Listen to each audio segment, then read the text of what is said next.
Então, olha só, gente, dando continuidade, nós vamos ver agora os princípios institucionais, tá ok?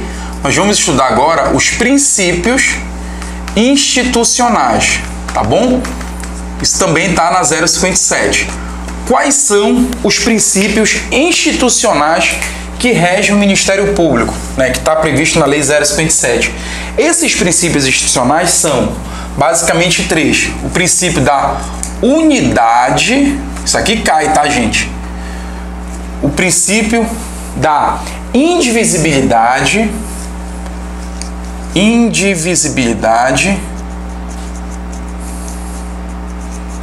estou fazendo aqui todo um esquema para você fazer um bom caderno.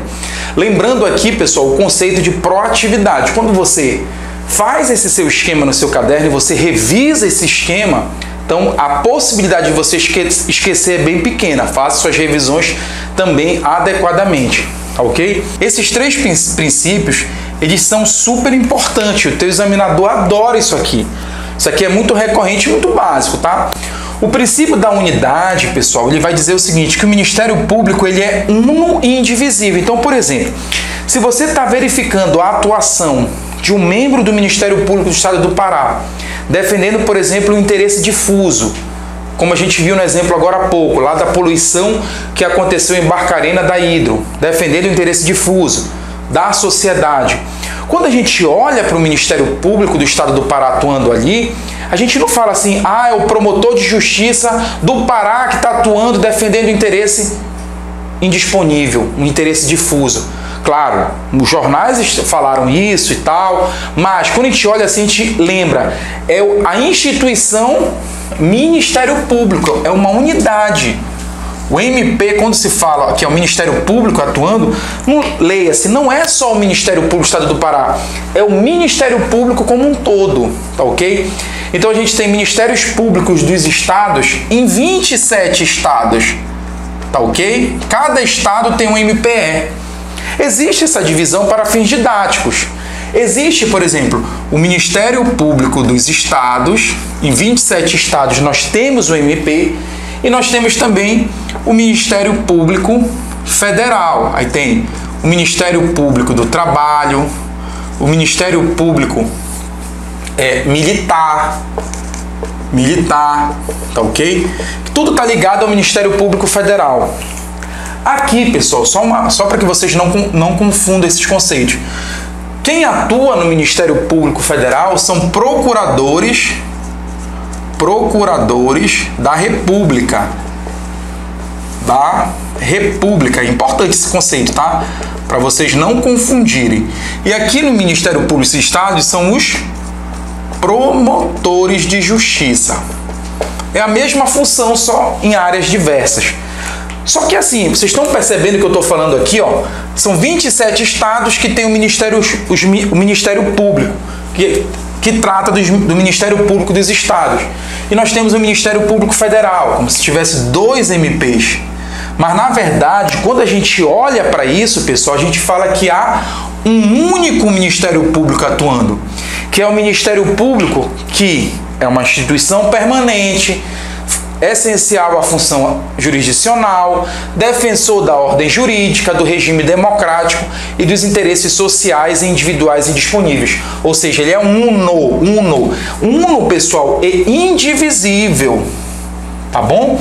Essa indivisibilidade a gente verifica muito na atuação.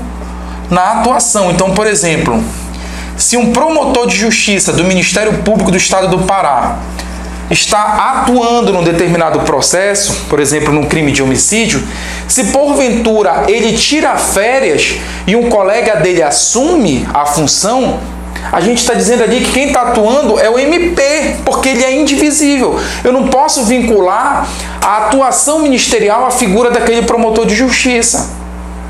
Mesmo que ele tenha saído de férias e entrou outro promotor, a atuação ela é indivisível, porque quem atua propriamente dito é a instituição. Tá ok? Leia-se o Ministério Público. Então ele é uno, ele é indivisível, e também o promotor de justiça e o procurador da República, eles gozam da chamada independência funcional. Tá ok? Independência funcional. O que é isso, pessoal, independência funcional? Eles não estão vinculados no agir deles a orientações ou a determinações, por exemplo, do Procurador-Geral de Justiça. Pessoal, eu repito, existe uma vinculação administrativa, finalística, mas não pode, por exemplo, o Procurador-Geral de Justiça ligar para o promotor e dizer, olha, eu quero que você atue dessa forma, eu quero que você atue dessa forma. Ou então, o governador do estado, por exemplo, o governador do estado, ele não pode interferir na atuação do promotor de justiça. O promotor de justiça, quando ele passa no concurso, é dado a ele, no momento da posse, certas garantias. E uma dessas garantias, pessoal, é a independência funcional. O princípio da independência funcional, o promotor de justiça, no agir dele, ele não sofre interferência, por exemplo, do chefe da instituição, como o Procurador-Geral de Justiça. Ele não sofre interferência do governador do estado, tá? Ele não sofre interferência no agir de um deputado estadual, tá ok? Ele não sofre interferência de um deputado federal ou de um senador. Ele não sofre essas interferências, tá ok? Então, por exemplo, na atuação finalística, quando eu falo atuação finalística, imagine que chega nas mãos de um promotor de justiça um processo de um dano ao erário, né? Se percebe ali que um determinado prefeito de um determinado município está cometendo uma série de irregularidades, uma série de atos que está comprometendo o erário público. E aí o promotor de justiça, ao atuar, baixando um inquérito civil, um procedimento administrativo, ou se ele está baixando um procedimento investigatório criminal, na atuação dele para combater essa ilicitude, esse dano ao erário, imagine que ele sofre interferência de um deputado estadual da base aliada daquele prefeito, querendo interferir na decisão do promotor. Ele tem que acatar, porque se ele não tivesse independência funcional, o promotor poderia ficar receoso de atuar. Ele ia dizer, poxa, eu não vou prejudicar esse prefeito, mesmo na minha função, no exercício do meu mistério, da minha função dada constitucionalmente, porque eu posso sofrer represálias, eu posso sair daqui da minha localidade, eu posso ser punido, eu posso ser afastado, eu não vou conseguir a minha movimentação na carreira. Então ele poderia sofrer, se não tivesse essa independência funcional, certas represálias. E aí, para que ele não sofra essas represálias, para que ele tenha uma atuação limpa, para que ele tenha uma atuação independente, o que a Constituição fez? Deu para ele um princípio, né? Encarregou a Constituição de estabelecer esse promotor de justiça empossado no cargo que ingressa através de concurso, a independência funcional. A independência funcional, pessoal, não quer dizer que ele vai agir de forma arbitrária, de forma a perseguir alguém, não. Quando chegar o fato até ele, e ele for instruir, ele começar a atuar, ele tem independência, ele não está vinculado, por exemplo, às determinações de A, B ou C. Ele tem independência para agir. O que o promotor tem que fazer? Ele tem que defender a ordem jurídica, ele tem que perseguir a justiça, porque o nome já diz, pessoal, promover a justiça, é promotor de justiça, defender os interesses sociais individuais e disponíveis. Então, por exemplo, promotor de justiça, nessa atuação aqui, para ele defender o erário público, aquela sociedade que depende daquele recurso público, tá ok? Na educação, na saúde, no lazer, no transporte, o que ele faz, pessoal? Ele age, inclusive de forma incisiva, inclusive se for pedir a prisão de alguém, ele vai pedir, instaurando um inquérito civil, uma ação civil pública, tá ok? Por dano ao meio ambiente, uma ação de improbidade administrativa. Então ele defende os interesses da sociedade. E para que ele faça isso, ele goza da independência funcional. Mas no teu concurso, é para te entender isso aqui, tá? Mas no teu concurso ele vai perguntar quais são os princípios institucionais que a Lei 057 ela estabelece. Então a 057, pessoal, ela traz como princípios institucionais a unidade, a indivisibilidade e a independência funcional. O teu examinador, ele decora esses três aqui, agora que você já entendeu, o teu examinador ele vai colocar umas coisas que não tem nada a ver aqui, tá ok? Então é isso que você tem que entender. Olha só, gente, dando continuidade, vamos ver aqui rápido a autonomia do Ministério Público, tá? A autonomia do Ministério Público. Essa autonomia, pessoal, do Ministério Público, que está prevista aqui no artigo 2º, da lei, ele vai dizer o seguinte, que o Ministério Público ele detém uma autonomia funcional, tá? Detém uma autonomia administrativa, tá ok? Autonomia funcional, uma autonomia administrativa e uma autonomia financeira. Poxa, o que é isso aqui? O que é essa autonomia? Eu estou falando para vocês, pessoal, e como alguns autores já demonstraram, logo nessas nossas primeiras aulas, que o Ministério Público é como se fosse um quarto poder. Um quarto, não é, mas é como se fosse. Tá, ok? Ele não está vinculado ao Executivo, ao Legislativo e não ao Judiciário. Ele tem uma função. Ele exerce uma função essencial à justiça. Ele é o defensor da sociedade, defende a ordem jurídica e assim sucessivamente. Agora imaginem, pessoal, se o Ministério Público tivesse acoplado, dependesse do Executivo, do Legislativo, do Judiciário. O promotor de justiça, ele pode, no exercício da sua função, até mesmo processar um juiz de direito, um membro do Poder Legislativo, um membro da sua própria categoria, pessoal. Essa função cabe ao MP. Então, o MP ele exerce as mais variadas funções. E assim, para ele exercer essa função, ele tem autonomia. Existe essa autonomia aqui, tá? Seja uma autonomia funcional, tanto é que ele organiza aqui na 057 os seus cargos. Essa autonomia dada pela 057, por exemplo, divide os órgãos. Nós temos, por exemplo, os subprocuradores, que nós vamos ver, a corregedoria, como é que se organiza, os centros de apoio operacional, o procurador-geral de justiça dá posse, não é o governador que dá posse aos membros, é o procurador-geral de justiça, aos servidores, ele que assina os atos de aposentadoria. Então, isso decorre de uma autonomia. Tá, ok? Diferente, por exemplo, vamos imaginar, aqui no estado do Pará, o IGPREV. O IGPREV é uma autarquia, tem autonomia ali.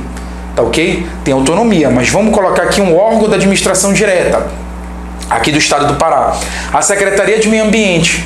Então existe o secretário do Meio Ambiente, mas existe uma vinculação ao executivo, ao governador do estado em certos atos. Aqui não, pessoal. A instituição Ministério Público, ela tem autonomia.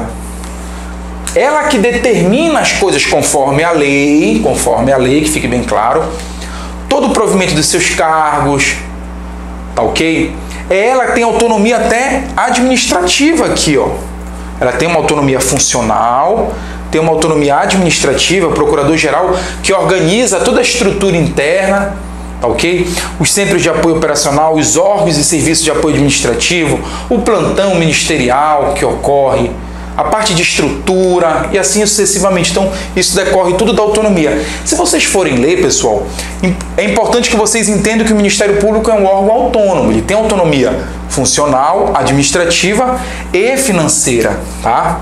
Há um repasse do Executivo, esse repasse está definido na Constituição do Estado do Pará, e esse repasse, pessoal, da feita é que há esse repasse, não há ingerência do Executivo no modo de como o gestor ele vai gastar esse dinheiro que é repassado a ele. Claro que o Procurador-Geral ele se submete a toda forma de controle pelo Tribunal de Contas, dos seus atos e assim sucessivamente.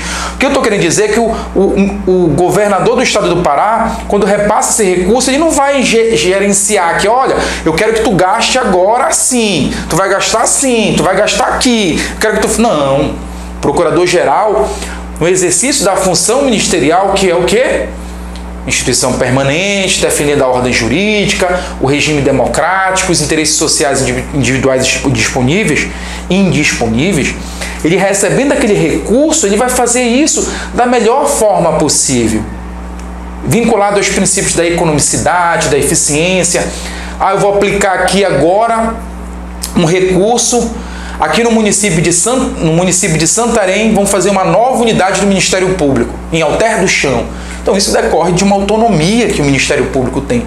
E aqui, pessoal, no artigo 2º, é interessante que se vocês forem ler, tá, a lei, então ele mesmo vai dizendo aqui, dá para vocês até entenderem que decorre disso, olha, praticar os atos de gestão, decidir sobre a situação funcional e administrativa do seu pessoal, elaborar as folhas de pagamento, adquirir bens e contratar serviços, propor ao Poder Legislativo a criação e extinção de cargos. Então, quem propõe a extinção e a criação de cargos é o próprio Ministério Público, é a instituição que tem autonomia. Não é o Executivo que vai apitar dentro do MP, não é o Legislativo que vai apitar e decidir as coisas do MP. Não, existe uma autonomia e quem faz isso é o próprio Ministério Público através do Procurador-Geral de Justiça. Nós vamos ver todas as funções, todos os atos, de quem é a competência, de quem é a atribuição, tá ok? Do Colégio de Procuradores, dos procuradores e assim sucessivamente. Prover os cargos iniciais da carreira, instituir, organizar e prover os seus órgãos de administração e de apoio administrativo, elaborar o regimento interno, como já existe o nosso regimento interno, exercer outras atribuições decorrentes de sua autonomia. E depois vem um parágrafo aqui, pessoal, que vai falar praticamente de tudo isso que decorre da autonomia do MP. Lembrando aqui, que eu acho bem interessante, o parágrafo 3º é aquilo que eu falei. Então, claro que o chefe do Executivo, do Legislativo, do Judiciário, eles não determinam o que o Procurador-Geral vai fazer ou deixar de fazer. Mas o Procurador-Geral, ele recebe um controle. Ele não é um gestor que faça aquilo que ele bem entenda.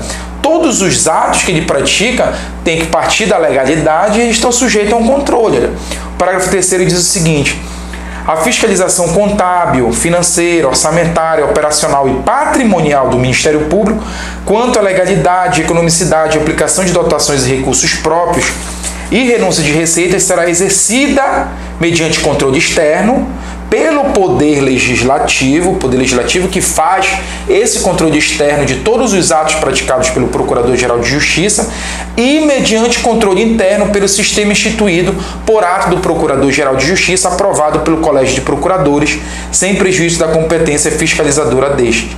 Inclusive, pessoal, há um controle também, tá?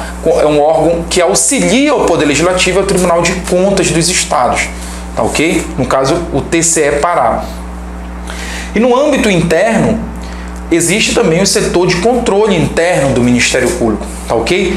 Eu falei muita coisa agora nesse final, bem rápido, porque é uma coisa assim mais exemplificativa, mas isso decorre, eu quero que você entenda aqui, ó, você entendendo isso decorre de uma autonomia funcional, administrativa e financeira do Ministério Público.